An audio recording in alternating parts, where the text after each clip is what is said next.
Good morning, सुप्रभात। स्वागत है आपका सृष्टि आईएएस में। आज मैं जियो पॉलिटी का एक बड़ा ही इंपॉर्टेंट टॉपिक लेकर के आई हूं, ग्रेटर इजराइल प्लान, जो इस समय बड़ा ही चर्चा में है।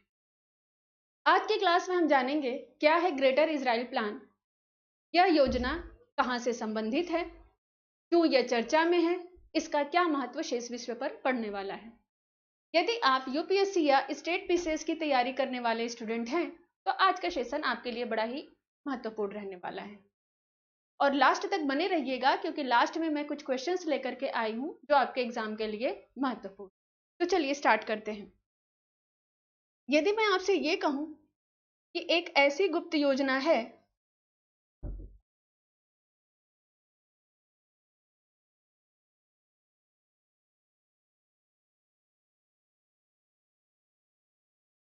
यदि मैं आपसे ये कहूं एक ऐसी गुप्त योजना है जो यदि लागू हुई तो मिडिल ईस्ट के मैप को ही पूरी तरीके से बदल के रख देगा, न केवल इस क्षेत्र को प्रभावित करेगा वरन शेष विश्व पर भी इसका प्रभाव पड़ने वाला है। मध्य पूर्व जिसे हम पश्चिम एशिया भी कहते हैं। ये देख लीजिए, मध्य पूर्व का ये मैप है। इसमें जॉर्डन, सऊदी अरब, इराक, सीरिया, ये सारे के सारे यहाँ पे मध्य पूर्व का ये नक्शा है, मैप है। ये सारे के सारे देश हैं। मध्य पूर्व का क्षेत्र बड़ा ही महत्वपूर्ण क्षेत्र है, क्योंकि यह 3 महाद्वीपों एशिया, अफ्रीका और यूरोप को आपस में जोड़ता है। इसके कारण इसका आर्थिक महत्व तो है ही, साथ ही इसका धार्मिक महत्व भी है। धार्मिक महत्व इसलिए क्योंकि यह 3 धर्मों ईसाई, इस्लाम और यहूदी, 3 धर्मों की जन्म स्थली होने के कारण भी महत्वपूर्ण है। तो यहाँ पे किसी भी प्रकार का कोई विवाद या कोई मामला होगा तो उसका प्रभाव शेष विश्व पर अवश्य ही पड़ेगा। जिस योजना की मैं बात कर रही हूं उस योजना का नाम है ग्रेटर इजराइल प्लान। जिस योजना की मैं बात कर रही हूं उस योजना का नाम है ग्रेटर इजराइल प्लान। क्या है पूरा मामला, इसको हम देखते हैं।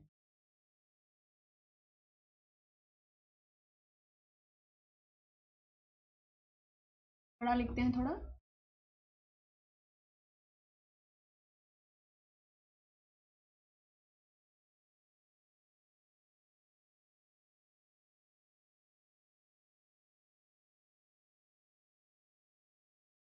Greater Israel plan. Greater Israel plan Israel का एक विवादित ऐतिहासिक कॉन्सेप्ट है जो इजराइल के क्षेत्रीय विस्तार से संबंधित है। जो इजराइल के मध्य पूर्व में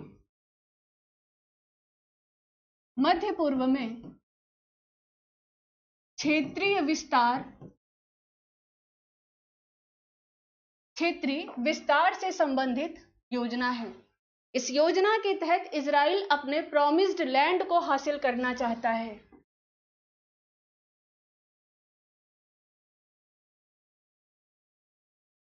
प्रॉमिस्ड लैंड को हासिल करना चाहता है। क्या है प्रॉमिस्ड लैंड, इसके बारे में अभी मैं चर्चा करूंगी। बस इतना पहले आप समझ लीजिए कि यह ऐसी योजना है जिसके द्वारा इजराइल अपनी सीमाओं से परे जाकर के अपने पड़ोसी देशों के क्षेत्रों को भी अपने देश में शामिल करने की बात करता है। यही है ग्रेटर इजराइल प्लान। अब आपके मन में यह प्रश्न उठेगा कि कहां तक विस्तार, ठीक है, इस योजना के तहत इजराइल की सीमाओं का कहां तक विस्तार होगा, उस पर भी हम चर्चा करते हैं। अगर विस्तार की हम बात करें तो मिस्र के नील नदी से लेकर फरात नदी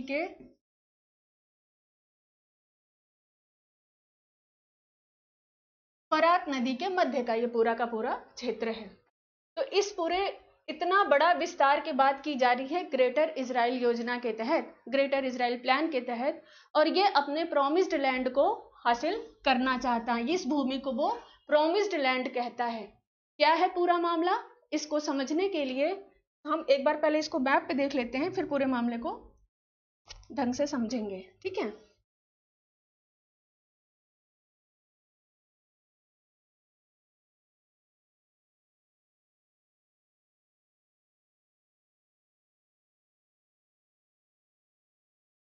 पहले मैप पे देख लेते हैं कि ये पूरा क्षेत्र जो ये पूरा का पूरा ग्रेटर इजराइल प्लान के तहत जो प्रॉमिस्ड लैंड की पूरी भूमि है वो भूमि कहाँ तक है। ये देख लीजिए, मिस्र के नील नदी से लेकर के यहाँ से जहाँ फरात नदी है, ये नील नदी से लेकर के फरात नदी के मध्य का क्षेत्र है ना। अब इसमें आप देखोगे मिस्र इजिप्ट तो है ही, सऊदी अरब का भी क्षेत्र आ रहा है, इराक, सीरिया, लेबनान, इजराइल, और इजराइल तो है ही, साथ ही फिलिस्तीन का ये इलाका, इसे जो हम वेस्ट बैंक के नाम से जानते हैं, और साथ ही यहाँ पे गाजा का इलाका है, यहाँ पे गाजा क्षेत्र।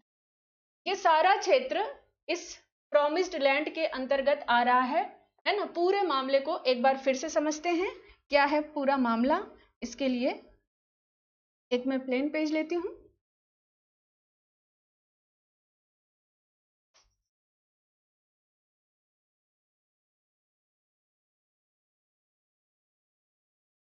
ग्रेटर इजराइल प्लान के तहत इजराइल अपने प्रॉमिस्ड लैंड को हासिल करना चाहता है और अपनी सीमाओं का विस्तार करना चाहता है। उसने इतिहास में जो खो दिया है, उसने अपने इतिहास में जिस साख को, जिस प्रतिष्ठा को, जिस क्षेत्र को खो दिया है, उसे पुनः वापस करना ही इसका मकसद है इस योजना के तहत। ठीक है, पूरा मामला जानने के लिए हमें थोड़ा पीछे जाना पड़ेगा, इतिहास में जाना पड़ेगा। अगर हम बात करें इसकी चर्चा सबसे पहले कहाँ की गई है, तो बाइबल और तोरा नामक पुस्तक में इसके बारे में बताया गया है।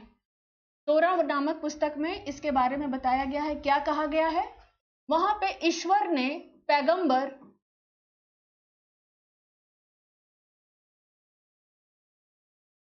यहां लिख देते हैं,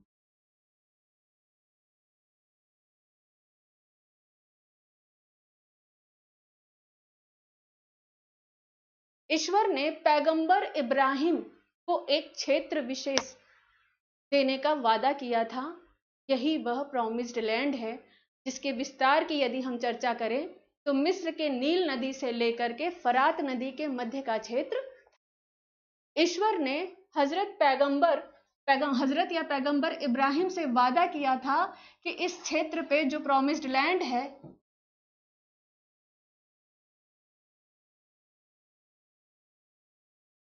पैगंबर इब्राहिम और उनके वंशज फले फूले और वहां पे एक शक्तिशाली साम्राज्य का निर्माण करें। और हुआ भी।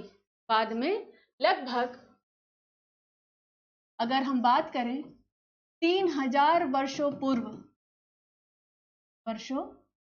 पूर्व की यदि बात करें तो यहाँ पे लगभग 120 वर्षों तक यहूदी राजाओं ने शासन किया। अच्छा, एक बात और समझ लीजिए, पैगंबर इब्राहिम जो हैं यह यहूदी धर्म के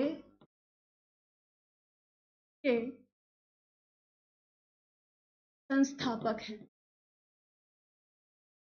और इनके वंशज यहूदी धर्म को अपनाए। ठीक है, तो ये जो क्षेत्र है प्रॉमिस्ड लैंड, ये यहूदियों का क्षेत्र था, जहां पे लगभग 3000 वर्ष पूर्व की यदि हम बात करें तो 120 वर्षों तक यहूदी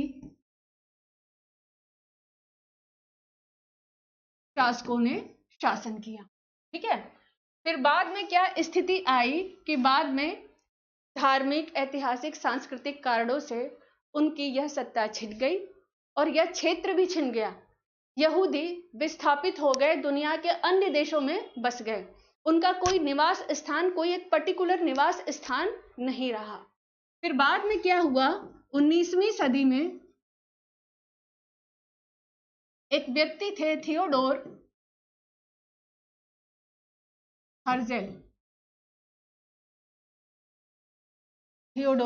हर्जेल नामक विद्वान ने एक विचार दिया जिसे जियोनिज्म या यहूदीवाद कहा जाता है। 19वीं सदी में एक व्यक्ति थे थियोडोर हर्जेल, जिन्हें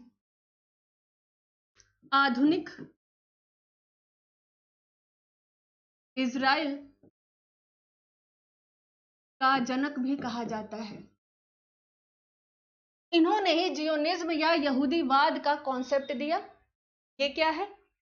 इसमें ये एक राष्ट्रीय आंदोलन था जो यहूदी दुनिया भर के देशों में बेघर होकर के अपना एक निर्वासितों का जीवन व्यतीत कर रहे थे। उन्हें एक राष्ट्रीय घर या एक देश देने की बात की गई थी। इसके लिए ये आंदोलन चलाया गया। अंततः 1948 में इजराइल राष्ट्र बना और यहूदियों को अपना एक स्थान मिला, अपना एक घर मिला, एक राष्ट्रीय घर मिला। इसके बाद से ये जो जियोनिज्म या यहूदीवाद है ये समाप्त हो गया और आज वर्तमान में जिस इजराइल को हम देखते हैं वही यही इजराइल है। ठीक है। अब आपके मन में ये प्रश्न उठ रहा होगा कि ये आज चर्चा में क्यों आया है, इसके आज चर्चा में आने के पीछे कारण क्या है। ठीक है, तो इसको भी जानते हैं। अभी 6 जनवरी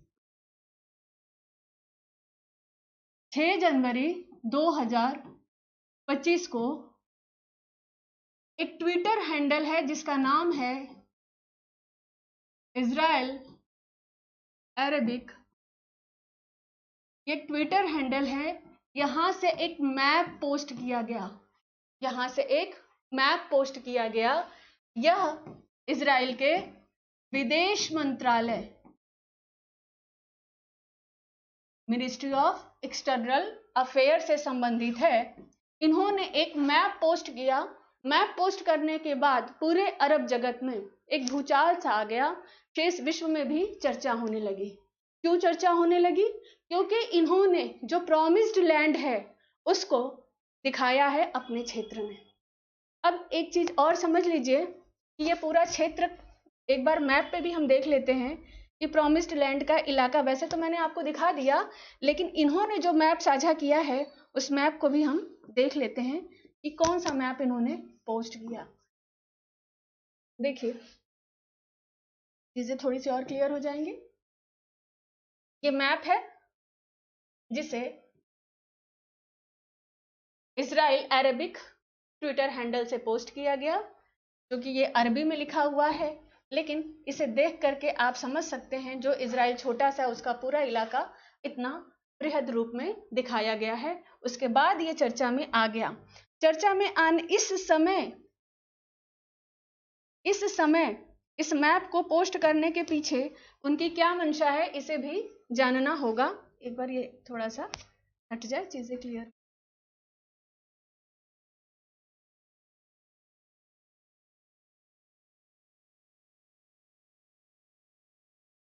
इस समय इजराइल ने इस मैप को पोस्ट किया है, तो इसके पीछे की मंशा क्या है इसको भी देखते हैं। क्योंकि आज अगर हम मध्य पूर्व की बात करें, यदि आज हम मध्य पूर्व की बात करें, मिडिल ईस्ट की बात करें, तो आज इजराइल, पहली बात तो फिलिस्तीन के एक बड़े भूभाग पर कब्जा कर चुका है, जिसे हम वेस्ट बैंक के नाम से जानते हैं। साथ ही गाजा पे लगातार हमले कर रहा है। इस प्रयास में है कि जल्दी ही वह गाजा पे भी अपना आधिपत्य स्थापित कर दे। दूसरा, सीरिया की जमीन पर वह लगातार आगे बढ़ रहा है। ठीक है। तीसरा, लेबनान की यदि बात करें तो लेबनान में अभी सीज फायर तो है, लेकिन जो बफर क्षेत्र है वहां पर वह लगातार आगे बढ़ने का प्रयास कर रहा है। साथ ही यदि हम बात करें मिस्र के सिनाई प्रांत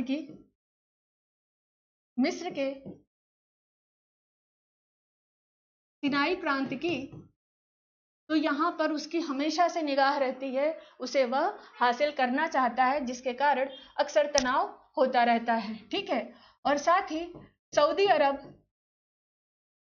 अरब के उत्तरी इलाके पर भी उसकी नजर है। ऐसे समय में Israeli ministry of external affair जो है, उन्होंने इस मैप को साझा करके कहीं ना कहीं अंतरराष्ट्रीय जगत को अपने प्रॉमिस्ड लैंड के को हासिल करने की का कॉन्सेप्ट उन्होंने दिया है, कि बात रखी है। यानी हम जो कर रहे हैं वो सभी जायज है, अपने कार्यों को, अपने कृत्यों को वो दुनिया की नजर में जायज दिखाना चाहते हैं इस मैप के द्वारा, कि वो जो भी अपने सीमाओं का विस्तार कर रहे हैं, अपने क्षेत्रों का विस्तार कर रहे हैं, वह सभी जायज है, उसे जस्टिफाई करने की कोशिश कर रहे हैं। तो चलिए, अब आपके मन में यह प्रश्न उठेगा कि अगर ऐसा हो जाता है तो इसका दुष्परिणाम क्या हो सकता है, या इसका परिणाम क्या हो सकता है, इस पर भी हम एक चर्चा करते हैं।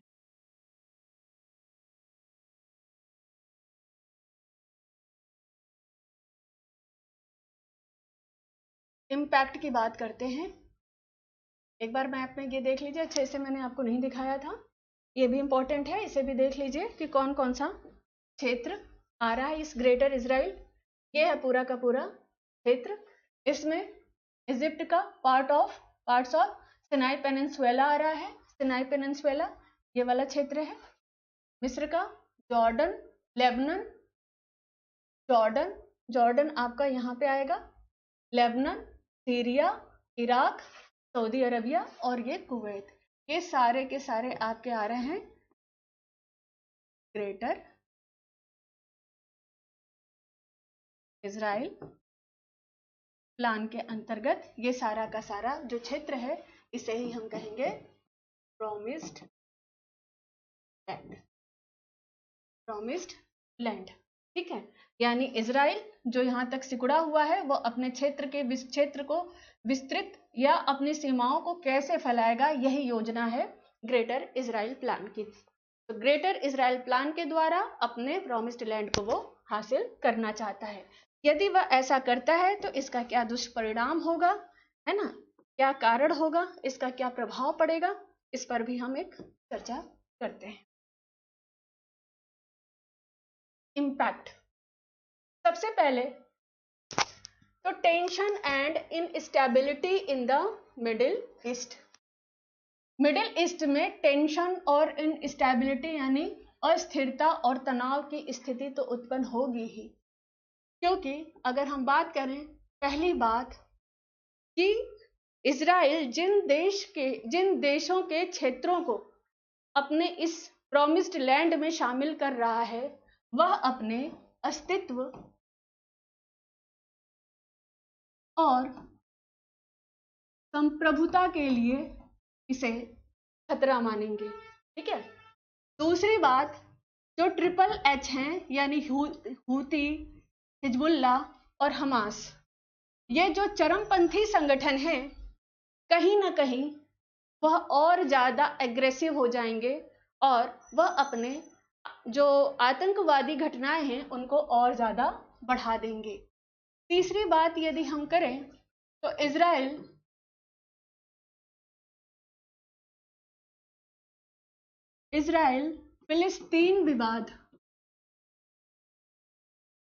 फिलिस्तीन विवाद को हल करने के लिए जो टू नेशन सॉल्यूशन,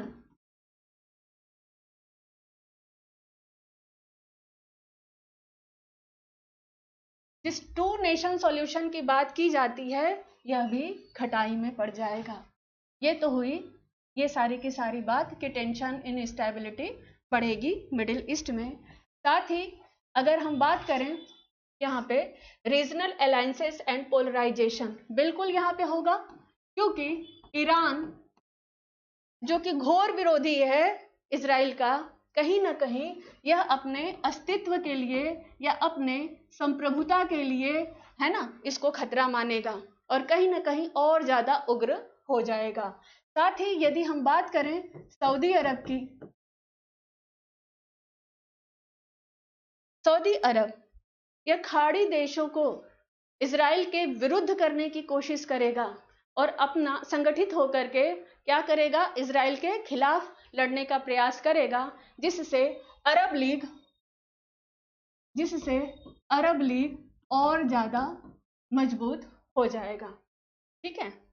आगे यदि हम बात करें इसका ग्लोबल इम्पैक्ट क्या पड़ेगा, ग्लोबल इम्पैक्ट की बात करें तो सबसे पहला इम्पैक्ट ये होगा कि यूएसए जो कि इजराइल का परम मित्र है उस पर दबाव बढ़ेगा कि वह किसी भी प्रकार से इजराइल को रोके ऐसा करने से, क्योंकि इससे दुनिया भर में सिर्फ तनाव, दुनिया भर के मध्य पूर्व में तो तनाव और अस्थिरता की स्थिति उत्पन्न होगी, जिसका प्रभाव कहीं ना कहीं कमोबेश रूप में शेष विश्व पर भी पड़ेगा।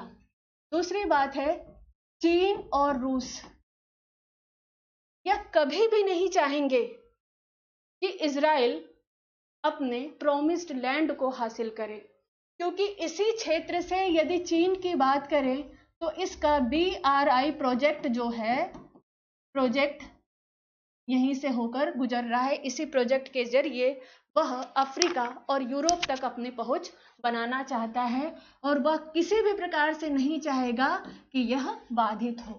दूसरी बात, रूस का सीरिया पर, रूस का, अच्छा यहाँ पे कट रहा है, इसको मैं इधर लिख देती हूँ।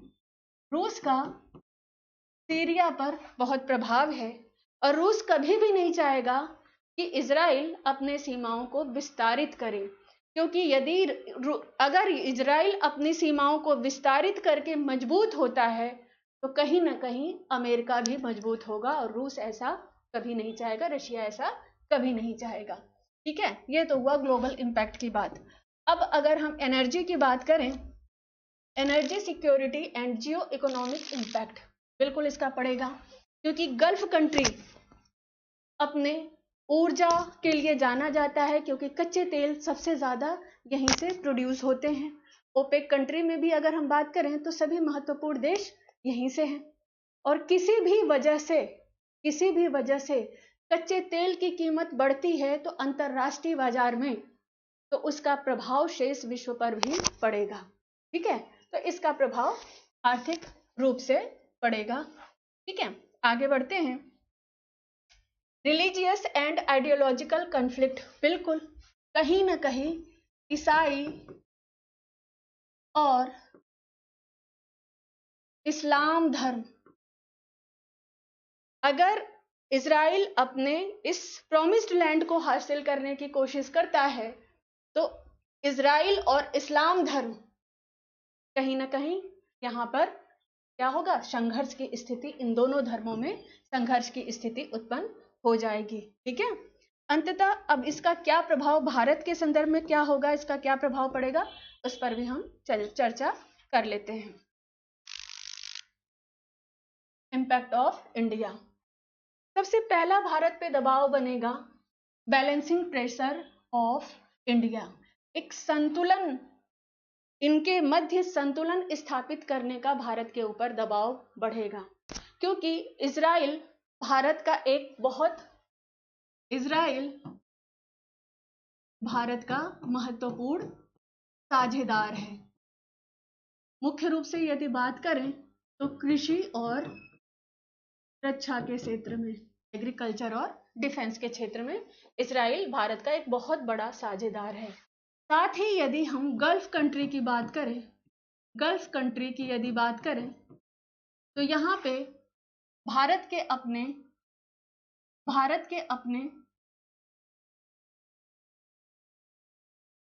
आर्थिक और सांस्कृतिक साझेदारी है। आप गल्फ कंट्री में देखोगे बहुत सारे प्रवासी भारतीय वहां पे काम करते हैं, जिससे विदेशी मुद्रा भारत में आती है, वह भी प्रभावित होगा, इनके हितों को भी भारत को देखना पड़ेगा। साथ ही भारत अपनी ऊर्जा जरूरतों को भी यहीं से पूरा करता है, तो भारत के ऊपर एक दबाव होगा कि कैसे संतुलन स्थापित करे इन दोनों देशों के मध्य, है ना। तो ऐसे में भारत अपनी गुटनिरपेक्षता और तटस्थता की नीति को अपना करके इस मसले को हल कर सकता है। उसको अपने विदेश नीति में संतुलन साधने के लिए कूटनीतिक कौशल दिखाने की जरूरत रहेगी। ठीक है, आगे बढ़ते हैं। अगर हम देखें इंडिया ईरान रिलेशन भी महत्वपूर्ण हो जाता है, क्योंकि ईरान इसी मिडिल ईस्ट में है और कहीं ना कहीं उस पर प्रभाव पड़ेगा। भारत का एक चाबहार, इसको ऐसे समझते हैं कि ईरान में एक चाबहार पोर्ट है जो भारत के लिए सामरिक आर्थिक रूप से बड़ा ही महत्वपूर्ण है, और भारत कभी नहीं चाहेगा कि किसी भी प्रकार से यहाँ पे किसी भी प्रकार की अस्थिरता हो, जिससे भारत के आर्थिक और सामरिक स्थिति पर प्रभाव पड़े। ठीक, नेक्स्ट है ऑयल एंड पेट्रोलियम। देखिए, आप सभी को पता होगा कि भारत अपनी ऊर्जा जरूरतों को आयात करके ही पूरा करता है। उसमें मुख्य रूप से मेन रोल है कच्चे तेल का, और भारत कच्चे तेल का जो आयात करता है वो ज्यादातर गल्फ कंट्री से करता है। और यदि किसी भी प्रकार से मिडिल ईस्ट में अस्थिरता होती है तो कच्चे दाम की कीमत बढ़ेंगे, और कच्चे दाम की कीमत बढ़ेंगे तो अंततः उसका प्रभाव भारत पर भी पड़ेगा, क्योंकि भारत ज्यादातर कच्चे तेल आयात ही करता है। ठीक है, तो भारत की आर्थिक स्थिति पर प्रभाव पड़ेगा, है ना, कीमतें बढ़ जाएंगी। तो ये है सारा का सारा प्रभाव। ठीक है, एक बार फिर से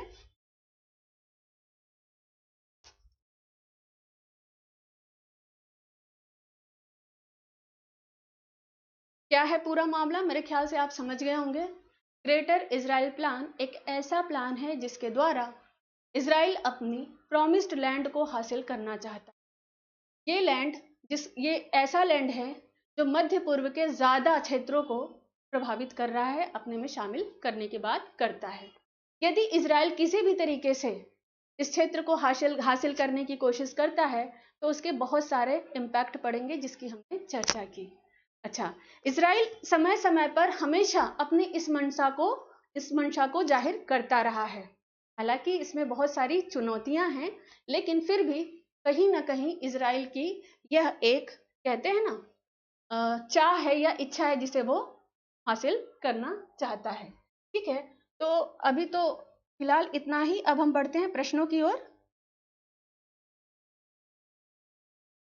टॉपिक आपको अगर समझ में आ गया है तो ये कुछ प्रश्न दिए गए हैं, इन प्रश्नों को हम हल करते हैं। इसमें जो पहला प्रश्न है, ग्रेटर इजराइल प्लान के संदर्भ में निम्नलिखित कथनों पर विचार करें। यहाँ पे 3 स्टेटमेंट दिए गए हैं। पहला, यह योजना इजराइल के क्षेत्रीय विस्तार के विचार पर आधारित है। बिल्कुल, ये क्षेत्रीय विस्तार के विचार पर आधारित है। दूसरा, इस योजना में बाइबल में वर्णित पवित्र भूमि को इजराइल का भूभाग में शामिल करने वाली बात की गई है। बिल्कुल की गई है। तीसरा, यह संयुक्त राष्ट्र द्वारा आधिकारिक रूप से मान्यता प्राप्त योजना है। नहीं, ये नहीं है। कभी भी इजराइल सरकार ने इसको आधिकारिक रूप से मान्यता नहीं दी है, और साथ ही विश्व के किसी देश ने इसको मान्यता नहीं दी है, तो यूएनओ की तो बात ही छोड़िए। ठीक है, और यह जो है योजना ग्रेटर इजराइल प्लान, यह सिर्फ इजरायली सरकार की एक दबी या छुपी हुई मंशा या इच्छा को हम कह सकते हैं, जिसकी वो कभी भी खुल करके जिसके बारे में उन्होंने इसे स्वीकार नहीं किया है। तो इसका ऑप्शन हो जाएगा ए करेक्ट। आगे बढ़ते हैं, नेक्स्ट क्वेश्चन पे आते हैं। नेक्स्ट क्वेश्चन है, ग्रेटर इजराइल प्लान और इसकी अवधारणा का मध्य पूर्व की जियोपॉलिटिक्स पर क्या प्रभाव हो सकता है। निम्नलिखित में से सही कथन चुनें। सही कथन पूछा गया है, यहाँ भी स्टेटमेंट दिए गए हैं 3। यह मध्य पूर्व में क्षेत्रीय अस्थिरता को बढ़ा सकता है। बिल्कुल बढ़ा सकता है। इस योजना से तेल और गैस की वैश्विक कीमतें प्रभावित हो सकती हैं। बिल्कुल हो सकती हैं। यह केवल धार्मिक दृष्टिकोण से प्रासंगिक है और राजनीतिक रूप से अप्रभावी है। ये तो बिल्कुल गलत हो जाएगा, किसी भी धार्मिक दृष्टिकोण से तो बिल्कुल भी प्रासंगिक नहीं है। ठीक है, तो इसका एक आंसर सही हो जाएगा, 1 और 2 सही, 3 गलत। पढ़ते हैं नेक्स्ट क्वेश्चन की तरफ।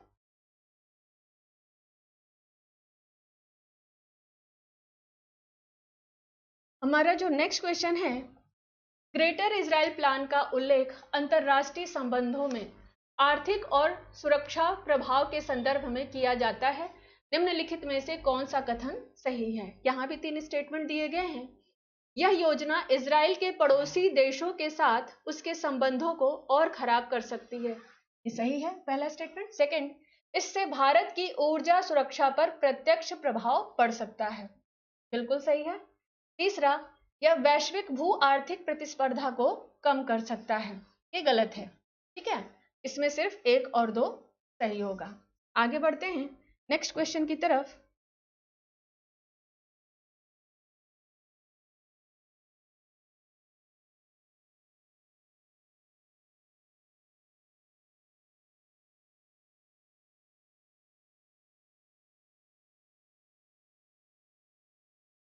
ग्रेटर इजराइल प्लान के संदर्भ में पवित्र भूमि प्रोमिस्ड लैंड किन 2 नदियों के बीच स्थित है? जैसा मैंने आपको बताया कि नील, मिस्र के नील से फरात नदी के मध्य की स्थिति है। आगे बढ़ते हैं।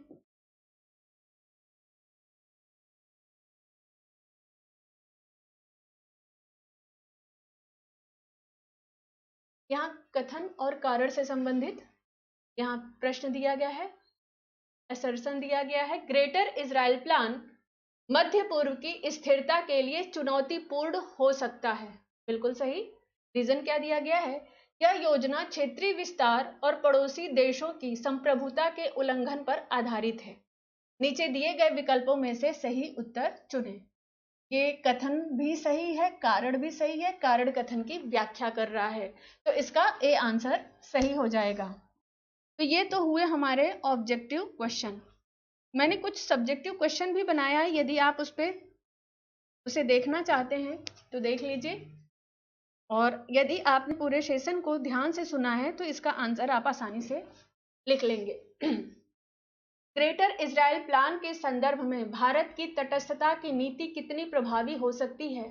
भारत को इस क्षेत्रीय अस्थिरता से निपटने के लिए कौन से कदम उठाने चाहिए? इसमें उन्हीं, जैसा मैंने आपको कहा है ना, बताया, भारत की स्थिति के बारे में बताया, सबका जिक्र कर देना है।